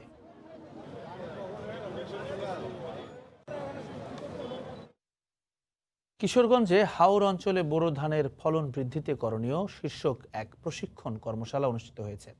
গতকাল সকালে সদর উপজেলা পরিষদের সৈয়দ আশরাফুল ইসলাম মিলনায়তনে এই কর্মশালার আয়োজন করে বাংলাদেশ ধান গবেষণা ইনস্টিটিউট এবং কৃষি সম্প্রসারণ অধিদপ্তর। এতে কিশোরগঞ্জ, ব্রাহ্মণবাড়িয়া ও নেত্রকোনা জেলার বিএনডিসি, পানি উন্নয়ন বোর্ড, ধান গবেষণা সহ কৃষি বিভাগের 75 জন কর্মকর্তা অংশ নেন। এ সময় বক্তারা বলেন, দেশকে খাদ্যে স্বয়ংসম্পূর্ণ করতে হলে হাওরে বোরো ধানের ফলন বাড়ানোর কোনো বিকল্প নেই। ঝিনাইদহ ও বাগেরহাটে 3 দিনব্যাপী বিজ্ঞান ও প্রযুক্তি মেলা শুরু হয়েছে। মুজিববর্ষ উপলক্ষে ঝিনাইদহে 41তম জাতীয় বিজ্ঞান মেলা ও অলিম্পিয়াডের উদ্বোধন করা হয়েছে। গতকাল বিকেলে শহরের ফজর আলী স্কুল অ্যান্ড কলেজ প্রাঙ্গণে ফিতা কেটে ও বেলুন উড়িয়ে মেলার উদ্বোধন করা হয়। এতে 6টি উপজেলার 54টি প্রজেক্টে 100 শিক্ষার্থী অংশ নেয়।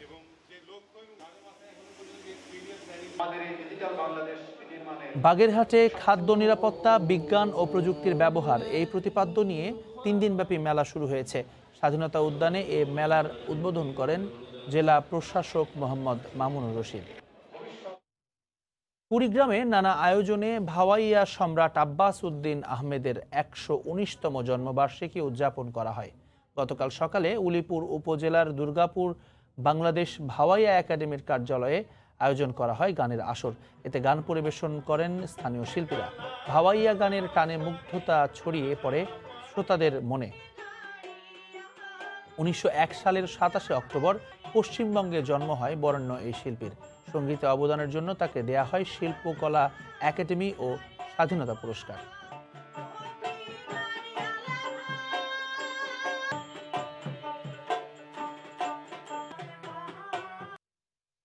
সাধারণ কৃষি ও সিজনাল স্পন্সরের আবেদনপত্র গ্রহণ চলছে ইতালিতে। বাংলাদেশের জন্য কোটা সীমিত হলেও আবেদনকারীর সংখ্যা এরই মধ্যে লক্ষাধিক। এই পরিস্থিতিতে আবেদনকারীদের প্রতারিত হবার বিষয়ে শঙ্কিত কমিউনিটি নেতারা। ইতালির ভেনিস থেকে বিস্তারিত জানাচ্ছেন মাকসুদ রহমান। 22 অক্টোবর থেকে শুরু হয়েছিল সাধারণ স্পন্সরের জমা, যেখানে মাত্র 4,500 কোটাতে বাংলাদেশের মতো প্রায় 30টি দেশ থেকে যারা ইতালিতে আসবেন তাদেরকে নির্বাচন করা হচ্ছে এবং এই প্রক্রিয়া আবেদনপত্র জমা করা হবে আগামী ডিসেম্বরের 31 তারিখ পর্যন্ত। বাংলাদেশ অনেকদিন পরে এই কোটাতে ঢোকার পর স্বদেশ আবেদনকারীর ভাগ্যে জুটতে পারে সেই সাধারণ স্পন্সর। 1,500-এর মতো কোঠা পাওয়ার সম্ভাবনা আছে বাংলাদেশিদের। সতর্কভাবে নিজেদের পদক্ষেপগুলো নেওয়ার জন্য সচেতন মহল থেকে আহ্বান করা হয়েছে। বাংলাদেশি ভাইয়েরা আছেন, অতি উৎসাহী না হয়ে আপনারা খুব ধীর স্থিরভাবে আবেদনটি করবেন, যেহেতু আপনাদের হাতে আরো সময় রয়েছে। অযাচিত দালালের খপ্পরে পড়বেন না এবং দয়া করে কোনো লেনদেন করবেন না। আপনারা দালালের ধোকায় পড়বেন না, কারণ দালালরা আপনাদের কাছ থেকে টাকা নেবে, পাসপোর্ট নেবে, কিন্তু আপনাদেরকে আনতে পারবে না। বাংলাদেশের শুধু কোঠা হচ্ছে 1 থেকে 1,500, কিন্তু বাংলাদেশে কাগজ জমা হইতেছে 50,000-এর অধিক। 27 অক্টোবর থেকে শুরু হয়েছে বহুল প্রতীক্ষিত কৃষি স্পন্সর বা সিজনাল স্পন্সর, যেখানে বাংলাদেশ সহ 30টি দেশের কোঠায় রয়েছে 18,000 প্রতিদ্বন্দ্বী, যারা ইটালিতে প্রবেশ করতে পারবেন আগামী কৃষি সিজন শুরু হওয়ার আগ পর্যন্ত। ইতালির ভেনিস থেকে মাকসুদ রহমান, সময় সংবাদ। কুষ্টিয়ার মিরপুর উপজেলার আমলায় জাতীয় ও আন্তর্জাতিক সাঁতারু তৈরির কারখানা হিসেবে পরিচিতি পেলেও অনুশীলনের জন্য নেই পর্যাপ্ত সুযোগ সুবিধা। এই মুহূর্তে সেখানে আছেন রিপোর্টার SM রাশেদ। সরাসরি যোগ দিচ্ছি তার সঙ্গে। রাশেদ, বাংলাদেশে কিন্তু সাঁতার তৈরির এখানে যতই এই কুষ্টিয়ার সাঁতারুরা অর্জন রাখুক না কেন, কিন্তু আসলে এখানে যে সাঁতার অনুষ্ঠানের যে অবকাঠামো, সেটা কিন্তু আসলে এখন পর্যন্ত এখানে তৈরি হয়নি, যার কারণে এই সাঁতারুদেরকে আসলে যে অনুশীলন করা তার জন্য একটু সমস্যা সৃষ্টি হচ্ছে বলে এখানকার যে সাঁতারুরা আমাদেরকে জানে। কিন্তু আমি একটু আমরা যে সাঁতার সম্পর্কে জানি কিন্তু এখানে যে সাঁতারু যারা আছে, এখানে আমির ইসলাম নামে একজন কিন্তু প্রথমে সাঁতারের কার্যক্রম শুরু করে। তারপরে কিন্তু 1991 সালে 2জন কিন্তু স্বর্ণপদকের মাধ্যমে কিন্তু এখানে আসলে সাঁতারের এই যে শুটিং সে কিন্তু তারপরে কিন্তু 1991 সালে 2জন কিন্তু স্বর্ণপদকের মাধ্যমে কিন্তু এখানে আসলে সাঁতারের এই যে সুদিন সে কিন্তু ফিরে আসে কুষ্টিয়ার আমলাতে, এবং 2010 থেকে 2013 সালে এবং লাস্ট 19 সাল পর্যন্ত কিন্তু কুষ্টিয়ার এই শুধু আমলাতে কিন্তু এই সাঁতারুরা কিন্তু প্রায় 50টি স্বর্ণপদক সহ কিন্তু 70টি পদক কিন্তু নিয়ে আসে। তো আমরা এখন চলে যাব আসলে মূলত যে কুষ্টিয়ার যে আমলা যে সদরপুরে যে সাঁতারের জনক এবং যার হাত ধরে এই সাঁতারে আসলে এখানে শিক্ষার্থীরা আসে, তার সাথে আমরা একটু কথা বলবো। আমরা এখন কথা বলবো মূলত জনাব আমিরুল ইসলামের সাথে। জনাব আমিরুল ইসলাম, আমি আপনার কাছে জানতে চাচ্ছি মূলত এখানে কতদিন থেকে আসলে সাঁতারের প্রতিযোগিতা শুরু হয় এবং আপনি এখানে কিভাবে সাঁতারুদেরকে শিক্ষা দিয়ে থাকেন, একটু আমাকে যদি একটু বলতেন। ধন্যবাদ আপনাকে। আসলে সাঁতারটা মূলত এখানে শুরু করছিলাম 1986 সালে আজমপুর হাই স্কুলের একটা ছোট্ট পুকুর। এই ছোট্ট পুকুর থেকে শুরু করে আস্তে আস্তে আমরা এখান থেকে কুষ্টিয়া থেকে ঢাকা, আমরা আস্তে আস্তে যখন ঢাকাতে গিয়েছি, তখন ঢাকাতে যেয়ে আমরা দেখেছি যে বাংলাদেশের প্রেক্ষাপটে যে ধরনের সুযোগ সুবিধায় অন্যান্য জনরা সাঁতার প্রতিযোগিতায় অংশগ্রহণ করে, আমাদের কুষ্টিয়ার ছেলে মেয়েদের আসলে সেটা ছিল না। এখন আপনি যেমন দেখছেন যে একটি খালের সাঁতার কাছে আজ থেকে আপনার প্রায় 36 বছর আগেও ছেলেরা কিন্তু এই খালেই সাঁতার কেটেছে। আর এই খালের সাঁতার কেটেই কিন্তু আজকে রুবেল রানা, সুবুরা, মনিরুল এরা কিন্তু আন্তর্জাতিক পর্যায়ে থেকে পদক নিয়ে এসেছে। কিন্তু মূলত আমলায় যে সাঁতারের জোয়ার, আমলা সাঁতার তৈরির যে জায়গাটা, আসলে সেই জায়গাটাকে এখন পর্যন্ত সরকারি ভাবে বা ব্যক্তিগত ভাবে কেউ এই কাজটিকে সফলভাবে সম্পন্ন করার জন্য, ছেলে মেয়েদের সাঁতার উপযোগী একটা জায়গা তৈরি করে দেওয়ার জন্য এখন কিন্তু সেই জায়গাটা এখনো হয়নি।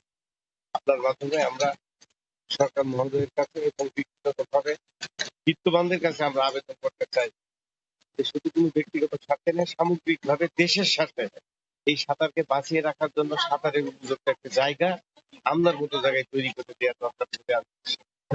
ধন্যবাদ জনাব আমিরুল সাহেব, যে যার হাত ধরে কিন্তু আসলে কুষ্টিয়ার সহ বাংলাদেশের বিভিন্ন জায়গা থেকে কিন্তু সাঁতারের যে পরিস্থিতি আছে এবং এই আমলাতে কিন্তু জাতীয় এবং আন্তর্জাতিক ভাবে কিন্তু সাঁতার তৈরি হয়। তো কুষ্টিয়ার এই আমলা থেকে এই সাঁতার নিয়ে এবং সাঁতার অনুশীলন নিয়ে এই ছিল আমার কাছে সর্বশেষ তথ্য। টাইগার অলরাউন্ডার সাকিব আল হাসানের 1 বছরের নিষেধাজ্ঞা শেষ হচ্ছে কাল। এই উপলক্ষে নিউ ইয়র্কে তাকে সংবর্ধনা দেওয়া হচ্ছে। এ বিষয়ে বিস্তারিত জানাতে নিউ ইয়র্ক থেকে সরাসরি যুক্ত হচ্ছেন রিপোর্টার হাসানুজ্জামান সাকি। অসংখ্য ধন্যবাদ। আপনি দেখতে পাচ্ছেন যে নিউ ইয়র্কে সাকিব আল হাসানকে সংবর্ধনা দেওয়ার জন্য নিউ ইয়র্কের স্বল্প সংখ্যক হলেও এই করোনা মহামারীর মধ্যে স্বাস্থ্যবিধি মেনে নিউ ইয়র্কের মানুষ প্রবাসীরা এখন একটি উৎসব মুখর অবস্থায় আছে, কারণ বাংলাদেশের ক্রিকেট অঙ্গনের জন্য আজ একটি শুভক্ষণ। আমাদের দুঃসময় পার হয়ে বাংলাদেশ সময় আজ এবং নিউ ইয়র্ক সময় আগামীকাল যে 1 বছরের যে নিষেধাজ্ঞা সাকিব আল হাসানের সেটি শেষ হতে যাচ্ছে এবং এই মুহূর্তে যুক্তরাষ্ট্রের নিউ ইয়র্কে বাংলাদেশি অধ্যুষিত এলাকায় সাকিব আল হাসানকে আমরা পেয়ে গেছি। এই অনুষ্ঠানটির আয়োজন করেছেন আলমগীর খান আলম, শো টাইম মিউজিক। আমি ওনাকে একটু বলবো যে এই পুরো প্রস্তুতি সম্পর্কে জানার জন্য। আপনারা দেখতে পাচ্ছেন যে পেছনে সাকিব আল হাসানের ডকুমেন্টারি চালানো হচ্ছে এবং স্বল্প সংখ্যক কিছু দর্শক স্বাস্থ্যবিধি মেনে কিন্তু এখানে সামাজিক দূরত্ব বজায় রেখে কিন্তু এখানে এসছেন। একটু আসবেন। সাকিব আল হাসান এখনও আসেননি, যে কোনো মুহূর্তে উনি ঢুকবেন। তার আগে আমরা একটু প্রস্তুতির কথা জানবো হচ্ছে আলমগীর খান আলম, আয়োজক, তার কাছ থেকে। আসবেন প্লিজ, একটু আসবেন। জি, আপনি একটু বলবেন, একটু কাছে। জি, আমি এবং তথা গোটা বাংলাদেশ এবং বাংলাদেশের বাইরে যারা বাংলাদেশিরা রয়েছেন সবাই খুবই এক্সাইটেড আজকের এই দিনটির জন্য, কারণ আমরা সবাই জানি যে 28 অক্টোবর সাকিবের নিষেধাজ্ঞা উঠে যাচ্ছে এবং আমরা অধীর আগ্রহ অপেক্ষা করছিলাম যে কবে ওর নিষেধাজ্ঞাটা উঠবে। এবং আমি শো টাইম মিউজিক এবং আমাদের নিউ ইয়র্কবাসী অত্যন্ত লাকি যে সাকিবকে আমরা এখানে পেয়েছি। এই করোনার মধ্যেও আমি যখন বললাম যে তোমার কামব্যাক উপলক্ষে আমরা একটু তোমাকে শুভেচ্ছা এবং সম্বর্ধনা দিতে চাই, প্রথমে সে না করেছিল, কারণ আপনারা জানেন যে এখন কোভিডের কারণে আমরা অনেক কিছু করতে পারিনি। তারপরও সামাজিক দূরত্ব বজায় রেখে আমরা এখন 50 পিপলের বেশি কোনো অনুষ্ঠান করতে পারি না নিউ ইয়র্কে। তারপরেও আমি 50 জনের মতো এখানে আয়োজন করেছি এবং আমাদের কমিউনিটির কিছু বিশিষ্ট ব্যক্তিবর্গ সবাই সাকিবকে আজকে ওয়েলকাম জানাবে এবং আমি সত্যি খুব এক্সাইটেড। জি, আপনাকে অসংখ্য ধন্যবাদ আলমগীর খান আলম এরকম একটি সুন্দর অনুষ্ঠান আয়োজনের জন্য। জ্যাভলিন, আপনি শুনছিলেন আয়োজকের কথা। আমরা এখন অধীর আগ্রহে অপেক্ষা করছি আমাদের ক্রিকেটের যে বরপুত্র সাকিব আল হাসানের জন্য। যে কোনো মুহূর্তে তিনি এই অনুষ্ঠানস্থলে এসে উপস্থিত হবেন। আমরা আশা করছি যে আমাদের পরবর্তী বুলেটিনে সরাসরি সাকিব আল হাসানের বক্তব্য, তিনি নিষেধাজ্ঞার পরে তার প্রস্তুতি কি হবে, তিনি কি আশা করছেন, ক্রিকেটকে আরও কোথায় নিয়ে যেতে চান, তিনি কতটুকু ফিট আছেন, সব কিছু তার মুখ থেকে আমরা শুনতে পারবো। এই ছিল আমার কাছে সর্বশেষ জ্যাভলিন। হাসানুজ্জামান সাকি, সময় সংবাদ, নিউ ইয়র্ক। সাকিব আল হাসানের নিষেধাজ্ঞা উঠে যাচ্ছে আগামীকাল। সে বিষয়ে নিউ ইয়র্ক থেকে আয়োজন করা হয়েছে তাকে সংবর্ধনা দেবার। সেই অনুষ্ঠানের সবশেষ খবর জানাচ্ছিলেন যুক্ত হয়ে হাসানুজ্জামান সাকি। বর্তমান এইচপি দল থেকে আগামীর জন্য কমপক্ষে 4 থেকে 5 জন ক্রিকেটার বাছাইয়ের লক্ষ্য বিসিবির, জানিয়েছেন প্রধান নির্বাচক মিনহাজুল আবেদিন নান্নু। অবশ্য খেলোয়াড় বাছাইয়ে এখনই কোনো তাড়াহুড়ো করতে চায় না বোর্ড। সময় সংবাদে তিনি জানান, হাই পারফরমেন্স ইউনিট নিয়ে বড় পরিকল্পনা আছে বিসিবির। বিসিবির দেওয়া শিডিউল অনুসারে এইচপি দলের অনুশীলন ছিল সকাল 11:30টায়। প্রধান নির্বাচক নান্নু আসলেন এরও ঘণ্টা দেড়েক আগে। শুধু প্রথম অনুশীলন বলেই নয়, এই দলটাই যে আগামী দিনের ভবিষ্যৎ। তীব্র রোদকে উপেক্ষা করে কোচ টবি র্যাডফোর্ডের সঙ্গে আলাপ সারলেন দীর্ঘক্ষণ, হয়তো টোটকা দিলেন খেলোয়াড়দের সম্পর্কে। প্রতি বছরই নিয়ম মেনে এপ্রিল মেতে ক্যাম্প শুরু করে হাই পারফরমেন্স ইউনিট। তবে করোনাকালে সব পরিকল্পনাই গেছে ভেস্তে।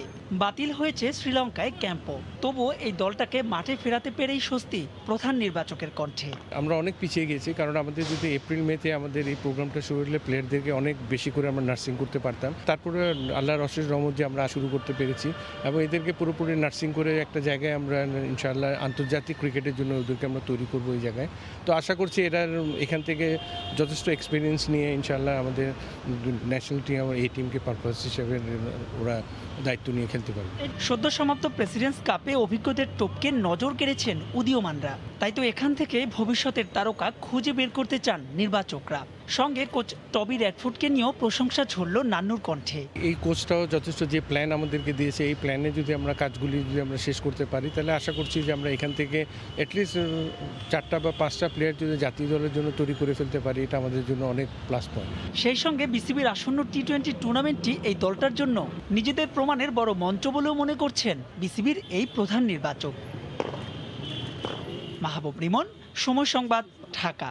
দীর্ঘদিন পর ব্যাট বল হাতে জাতীয় নারী দলের ক্রিকেটাররা করোনার শেকল ভেঙে সতীর্থ আর অনুজদের সঙ্গে সঞ্জিদা, পিঙ্কি, শোভানাদের পদচারণায় চিরচেনা রূপে ফিরেছে রংপুর স্টেডিয়াম। জাতীয় নারী দলের স্বপ্ন সারথীদের অংশগ্রহণে প্রথমবারের মতো টুর্নামেন্ট আয়োজকদের জন্য যেমন গর্বের, তেমনি আগামীর খেলোয়াড়দের জন্য অনুপ্রেরণারও বটে। তরিকুল ইসলামের ক্যামেরায় হেদায়েতুল ইসলাম বাবুর রিপোর্ট। টানা 8 মাস পর ক্রিকেট টুর্নামেন্ট, তাও আবার নিজেদের রংপুরের মাটিতে। ক্রিকেট পাগল সানজিদা, শোভানারা কি পারে এমন ডাক উপেক্ষা করতে? সতীর্থদের প্রেমের টানে গাইবান্ধা থেকে ছুটে আসেন পিঙ্কি, টুম্পাও। খেলার লোভ সামলাতে না পেরে জাতীয় দলের সাবেক অধিনায়ক জেসিও যোগ দেন তাদের সাথে। অনেকদিন পর মাঠে ঘাসে ফেরার উচ্ছ্বাসটা প্রকাশ পেল টাইগ্রেসদের ঝড়ো ব্যাটিংয়ে। আমরা জাস্ট এনজয় করার জন্য খেলাটা খেলতেছি, আর অনেকদিন পর মাঠে এসে কিভাবে নিজেকে আবার তৈরি করা যায়, যে সেটাই আর কি চেষ্টা। অনেক দিন হয়ে মাঠে ফিরতে পাচ্ছি না, এটা একটা টুর্নামেন্ট খেলতে পাচ্ছি, তো এটা আমার কাছে খুব ভালো লাগতেছে। এবং আমার সবচেয়ে বেশিরভাগ যেটা ভালো ছিল যে আমরা সবাই একসাথে হব, সবাইকে দেখবো। ঢাকায় তো ধরেন সেরকম মাঠ পাই না, সো এর জন্য রংপুরে আসা আর কি, এখানে মাঠে প্র্যাকটিস করতে পারছি এবং সবাই একসাথে ম্যাচ খেলতে পারছি, এটাই হচ্ছে সবথেকে বড় অনুভূতি। টেলিভিশনের পর্দার বাইরে প্রথমবারের মতো সামনাসামনি দেখা, দেশ বিদেশে সুনাম বয়ে আনা সেরা খেলোয়াড়দের সান্নিধ্য অনেকটাই অনুপ্রেরণার বললেন আগামীর নারী খেলোয়াড়রা। তাদের বডি মুভমেন্ট থেকে শুরু করে ব্যাটিং পর্যন্ত সব A to Z আমাদেরকে ভালো লাগে, আর আমরা সেটা করার চেষ্টা করি। কোভিড-19-এর জন্য টোটালি আমরা ক্রিকেট থেকে দূরেই ছিলাম, খেলাধুলা থেকেও দূরে ছিলাম। আবার কামব্যাক করছি সবাই, ইনশাল্লাহ ভালো করব, ভালো কিছু শেখার চেষ্টা করব। ন্যাশনাল টিমের প্লেয়ারদের এগেনস্টে খেলার কিন্তু জুনিয়ররা বেশি এনজয় করে, কারণ তাদের উইকেট বলেন বা তাদের একটা ক্যাচ ধরতে পারা কিন্তু আমাদের জন্য এটা অনেক বড় পাওনা। প্রতিষ্ঠার পর প্রথমবারের মতো টুর্নামেন্টের আয়োজন করে দেশের একমাত্র নারী cricket academy women's dreamer cricket academy. দীর্ঘদিনের জড়তা কাটিয়ে মেয়েদের খেলার মাঠে ফেরাতেই এমন আয়োজন বললেন উদ্যোক্তা। তারা যেন ডিপ্রেশনটা কাটিয়ে ওঠে আর তারা যেন আবার ক্রিকেট মাঠে ফিরে আসে, কারণ ছেলেদের তো খেলা শুরু হয়ে গেছে, মেয়েদের তো এখনো হয়নি। তো একাডেমির 1 বছর পূর্তি সাথে মেয়েদের এই টুর্নামেন্টটা আয়োজন করা হয়েছে। মঙ্গলবার টুর্নামেন্টে রংপুরের হয়ে মাঠে নামেন জাতীয় নারী দলের সানজিদা ইসলাম ও সুভানা মুস্তারি। গাইবান্ধার হয়ে খেলেছেন ফারজানা হক, পিঙ্কি ও টুম্পা। লালমনিরহাট জেলার হয়ে খেলায় অংশ নেন জাতীয় দলের সাবেক অধিনায়ক সাথীরা জাকির জেসি আর দিনাজপুর থেকে তমালিকার দল। হেদায়েতুল ইসলাম বাবু, সময় সংবাদ, রংপুর। ভোরের সময় শীর্ষ সংবাদ জানিয়ে দিচ্ছে আরেকবার। চট্টগ্রাম ও রাজশাহী বিশ্ববিদ্যালয়ে সরাসরি ভর্তি পরীক্ষার সিদ্ধান্ত। অনলাইনে ক্লাস চললেও পরীক্ষা নেয়ার উপায় বের করতে পারেনি সরকারি বিশ্ববিদ্যালয়গুলো। এবং শেষ পর্যন্ত বার্সেলোনার সভাপতি পদ ছাড়লেন বার্তোমিও, বলে গেলেন মেসি ও ক্লাবের সুবিধার জন্যই এই সিদ্ধান্ত। এই ছিল ভোরের সময়, সঙ্গে থাকুন সময়ের।